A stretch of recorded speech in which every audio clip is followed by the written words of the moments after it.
Wise and otherwise या पुस्तकातील 7वी कथा Bharat worst of both worlds. सोमवार म्हणजे आठवड्याचा पहिलाच दिवस आणि आमच्या ऑफिसातील कमालीच्या धावपळीचा दिवस. आलेली सगळी ईमेल्स आणि कागदपत्रे निकालात काढायची, मीटिंग्स घ्यायच्या, अपॉइंटमेंट्स लिहून आमच्या डायऱ्या भरून जातात. 2 अपॉइंटमेंट्सच्या मधल्या वेळेत नेमके काही उपटसुंब भेटायला येतात. सोमवारची सकाळ म्हणजे सेक्रेटरी लोकांची खरी गडबड उडून जाते. त्यांचे अक्षरशः घामटे निघतात. पण परत पुढचा रविवार उजाडण्यासाठी हा सोमवार तर आधी पार पाडावाच लागतो. असाच एक सोमवार माझ्या अजून स्मरणात आहे. मी माझे ईमेल्स वाचून त्यांना उत्तरे पाठवण्याच्या गडबडीत होते.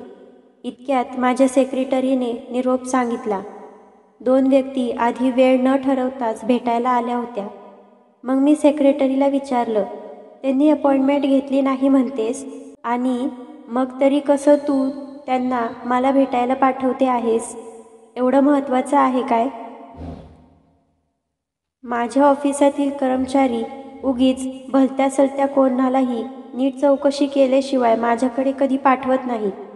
माझी सेक्रेटरी हलक्या स्वरात म्हणली, मॅडम, एक माणूस खूप म्हातारा आणि अशक्त आहे आणि दुसरा मध्यमवयीन आहे. त्याचं म्हणणं असं की त्यांचं काम फार महत्त्वाचं आहे आणि ते बराच वेळ तुमची भेट घेण्यासाठी थांबले आहेत. म्हातारी माणसं अनेकदा असहाय्य असतात, त्यामुळे मी त्यांना भेटायला बोलावलं. ते दोघे आत येऊन माझ्यासमोर बसले. त्यांतील म्हातारा माणूस 70 उलटून गेल्यासारखा वाटत होता. तो अशक्त, थकलेला आणि चिंताग्रस्त दिसत होता. त्याच्याजवळ एक जुनाट फाटकी धोपटी होती. त्याची अवस्था फार दयनीय होती. त्याच्याबरोबर तो मध्यमवयीन माणूससुद्धा चिंतेत दिसत होता. मी तात्काळ विषयाला हात घातला. बोला, काय काम आहे? त्यावर तो म्हातारा नुसता मूकपणे त्या दुसऱ्या माणसाकडे पाहत राहिला. तो दुसरा माणूस म्हणाला, मॅडम, हा म्हातारा एका बसस्टॉपपाशी बसून होता. त्याला कुणीच नाहीये. त्याला आधाराची गरज आहे. दुर्दैवाची गोष्ट अशी की त्याच्याकडे काही पैसेसुद्धा नाहीत. त्या मध्यमवयीन माणसाचा आणखीही बरंच काही स्पष्टीकरण देण्याचा विचार चालला होता. असे बरेच लोक मला भेटतात. सरळ मुद्द्याचं बोलण्याऐवजी उगीच इकडचं तिकडचं बोलत राहतात. त्यांना जे काही हवं असतं ते सरळ सरळ कधीच सांगत नाही. मला या अशा गोष्टींची आता खूप सवय झाली आहे. म्हणून अनेकदा मी थोडं तुटक वाटलं तरी चालेल, पण त्यांना मध्येच थांबून त्यांना मुद्दा मांडायला सांगते. पण मी काय करावं अशी तुमची अपेक्षा आहे? मी सरळच विचारलं. मी तुमच्या कार्याविषयी पुष्कळ वाचलंय. तुम्ही या म्हाताऱ्या माणसाला मदत करावी असं मला वाटतं. तुम्हाला कोणी नातलग आहे का? मी त्या म्हाताऱ्याला विचारलं. त्याचे डोळे पाण्याने भरून आले. तो हळू आवाजात म्हणाला, नाही, मला कुणीच नाही. तुमचे कुटुंबीय, त्यांचं नाव काय? नाही, मला कुणीही नाही. तुम्ही याआधी कुठे काम करत होता? मी त्याला आणखीही बरेच प्रश्न विचारले व त्याने त्यांची समाधानकारक उत्तरे दिली. मला त्या म्हाताऱ्या माणसाविषयी फार वाईट वाटलं. त्याजवळ पैसा नव्हता. मदतीचा हात पुढे करणारं कोणीही नव्हतं. फार दुर्दैवी कहाणी होती. एका वृद्धाश्रमाची मला चांगली माहिती होती. आमचे व त्यांचे अनेकदा संबंध येत असत. मी त्यांना लगेच फोन केला व एका म्हाताऱ्या माणसाला काही काळासाठी तेथे पाठवत असल्याचं सांगितलं. त्याची काही दुसरी व्यवस्था होईपर्यंत तो मध्यमवयीन माणूस म्हणाला, काळजी करू नका, मी स्वतः यांना तिकडे नेऊन सोडीन आणि मग तिथूनच मी माझ्या ऑफिसला जाईन. त्यानंतर ते दोघे निघून गेले. थोड्याच वेळात मी माझ्या कामात बुडून गेले. भेटायला येणारी माणसे, बिल व पावत्या, अंदाजपत्रके असं बरंच काम होतं. मी त्या म्हाताऱ्या माणसाविषयी विसरले मात्र नव्हते. मधूनच कधीतरी मी त्या वृद्धाश्रमात फोन करून त्याची चौकशी करत असे. त्याचं तिथं व्यवस्थित चाललं होतं. अर्थात त्याच्याविषयी आणखी काही विचार करत बसायला मला वेळ नव्हता. मी दरमहा त्या वृद्धाश्रमाला न चुकता पैसे मात्र पाठवत होते. एक दिवसा त्या वृद्धाश्रमाच्या संचालकाचा मला फोन आला. तो म्हातारा माणूस फार आजारी होता. त्याची प्रकृती चिंताजनक होती आणि त्यांनी त्याला हॉस्पिटलला दाखल केलं होतं. त्यांनी मला संध्याकाळी भेटायला बोलावलं होतं. मी संध्याकाळी हॉस्पिटलात त्या म्हाताऱ्या माणसाला भेटायला गेले. तो खरोखर फारच अत्यवस्थ होता. त्याची प्रकृती इतकी गंभीर होती की डॉक्टरांच्या मते त्यांचे काही आता फार दिवस उरले नव्हते. या अशा अवस्थेत तो कुणाला तरी भेटण्याची इच्छा व्यक्त करील असं मला वाटलं. स्वतःची मुलं नसली म्हणून काय झालं? पुतण्या, नाहीतर भाचा, बहीण, भाऊ, निदान एखादा मित्र. त्याच्या प्रकृतीविषयी आता कुणाला कळवायचं? मी त्याला विचारलं, तुम्हाला कुणाला भेटायची इच्छा आहे का? तुम्ही म्हणाल त्याला आम्ही बोलावून घेऊ. तुमच्याकडे कोणाचा फोन नंबर आहे का? त्याने थरथरत्या हाताने मला एक नंबर लिहून दिला. आम्ही त्या नंबरावर फोन केला आणि तो म्हातारा माणूस फार गंभीररित्या आजारी असल्याचं त्या फोनवरील माणसाला सांगितलं. काही वेळानंतर कोणीतरी माणूस त्याला भेटायला आला. त्याच्या चेहऱ्यावर चिंता स्पष्ट दिसत होती. तो एकदा क्षणीच तडक त्या म्हाताऱ्या माणसाला भेटायला गेला. मी या दुसऱ्या माणसाला नक्की कुठेतरी पाहिलं होतं. मी स्मरणशक्तीला खून ताण देण्याचा प्रयत्न केला, पण व्यर्थ. त्या म्हाताऱ्या माणसाला भेटायला आलेला माणूस आपल्याला ओळखीचा का वाटतोय ते काही केल्या लक्षात येईना. कदाचित मला प्रवासात भेटलेल्या एखाद्या माणसासारखा तो दिसत असावा. थोड्याच वेळात डॉक्टर बाहेर आले. त्यांच्याकडून कळलं त्या म्हाताऱ्या माणसाचा अंत झाला होता. मला फार वाईट वाटलं. माझी त्याच्याशी काही ओळख नव्हती, त्याच्याशी काही संबंध नव्हता, पण तरीही मला फार वाईट वाटलं. थोड्याच वेळात त्या म्हाताऱ्या माणसाला भेटायला आलेला माणूस बाहेर आला. त्याच्या डोळ्यात अश्रू होते. तो न बोलता तेथील बाकावर बसला. ती जागा फार सुनसान होती. मनावर उगीचच दडपण येत होतं. आश्रमाचे संचालक, तो माणूस आणि मी त्या वेटिंग रूममध्ये बराच वेळ बसून होतो. सगळे उपचार पूर्ण होण्यास खूप वेळ लागणार होता. त्या अपरिचिताने विचारलं, त्यांच्याजवळ बॅग कुठे आहे? कुठली बॅग? ते अनाथ आश्रमात येताना एक जुनी बॅग घेऊन आले होते, तो म्हणाला. मी चमकले.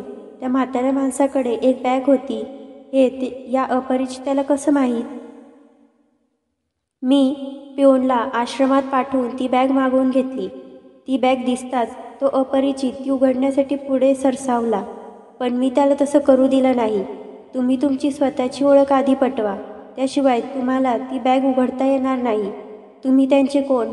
या बॅगीविषयी तुम्हाला कशी काय माहिती? मी असे प्रश्न विचारताच तो फार अस्वस्थ झाला. एका स्त्रीने आपल्याला असे प्रश्न विचारलेले कदाचित त्याला आवडले नसावेत. भारतात जर एखाद्या स्त्रीने पुरुषाला अडचणीत आणणारे प्रश्न विचारले तर ते त्याला आवडत नाहीत. पुरुषांनी काहीही केलं तरी त्याबद्दल त्यांना जाब न विचारणाऱ्या स्त्रियाच त्यांना आवडतात. नशिबाने हे चित्र आता हळूहळू पलटत चाललं आहे. त्यांना या वृद्धाश्रमात मीच सोडून गेलो होतो. तो माणूस म्हणाला, तुम्ही कोण आहात? आता माझी उत्सुकता वाढली होती. मी त्यांचा मुलगा. मला ते ऐकून किती धक्का बसला असेल याची कल्पना कोणालाही सहज करता येईल. आता मला नीट आठवलं. एका सोमवारी सकाळी हाच माणूस त्या म्हाताऱ्या माणसाला घेऊन माझ्या ऑफिसात आला होता व हे गृहस्थ आपल्याला बसस्टॉपवर भेटल्याची थाप त्याने मारली होती. मी फार संतापले. तुम्ही त्यावेळी माझ्याशी खोटं का बोललात? मी रागानं विचारलं. त्याच्याकडे सांगण्यासाठी कहाणी तयारच होती. काय सांगू? माझ्या घरी खूप अडचणी आहेत, तो म्हणाला. माझ्या पत्नीला माझे वडील आवडत नसत. तिने मला सरळच सांगितलं, एक मी तरी, नाहीतर तुमचे वडील तरी. तुम्ही आमच्यापैकी एकालाच निवडा. त्यावेळीच मी तुमच्या या फाउंडेशनबद्दल वाचलं. मला वाटलं काही पैसे खर्च न करताच आमचा प्रश्न सुटून जाईल. त्यानं नंतर असंही कबूल केलं की त्याचं राहतं घर त्याच्या पत्नीच्या मालकीचं होतं, त्यामुळे त्याच्यापुढे दुसरा काही पर्यायच नव्हता. हे ऐकून मला राग आला. चीड आली की मी नुसती अस्वस्थ झाले, तेच मला समजेना.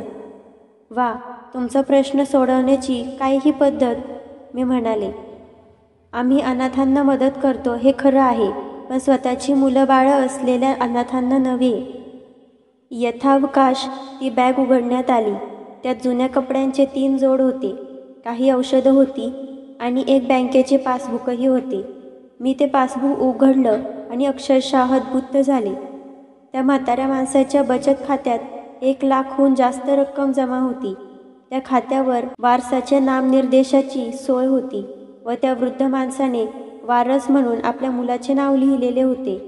ज्या मुलाने त्याला घरातून आणून वृद्धाश्रमात टाकून दिले होते त्याच मुलाची आपल्या वडिलांना वृद्धाश्रमात ठेवून घेण्यात यावे म्हणून याच मुलाने खुशाल त्यांना निराधार असहाय्य म्हणून घोषित केले होते. आणि आता तोच मुलगा आपल्या वडिलांच्या पैशावर हक्क सांगायला आला होता. आणि त्या वृद्ध माणसाचं तरी काय? आपल्या मुलाने आपला सांभाळ केला नाही, आपण निराश्रित निराधार आहोत असं त्याने आपल्याकडून खोटं वदवून घेतलं. आणि तरीही आपल्यानंतर आपला पैसा या मुलाला मिळावा अशी त्या म्हाताऱ्याची इच्छा होती. ज्या वृद्धाश्रमात आपल्या आयुष्याच्या अखेरच्या दिवसात आपल्याला सहारा दिला त्या आश्रमाला ती रक्कम देणगी म्हणून द्यावी असं त्याच्या मनात सुद्धा आलं नाही.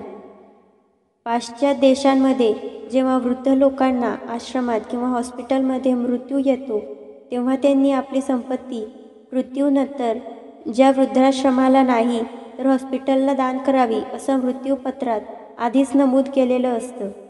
आपल्याप्रमाणे इतर वृद्धांना त्यातून मदत मिळावी या भावनेतून ते केलेलं असतं.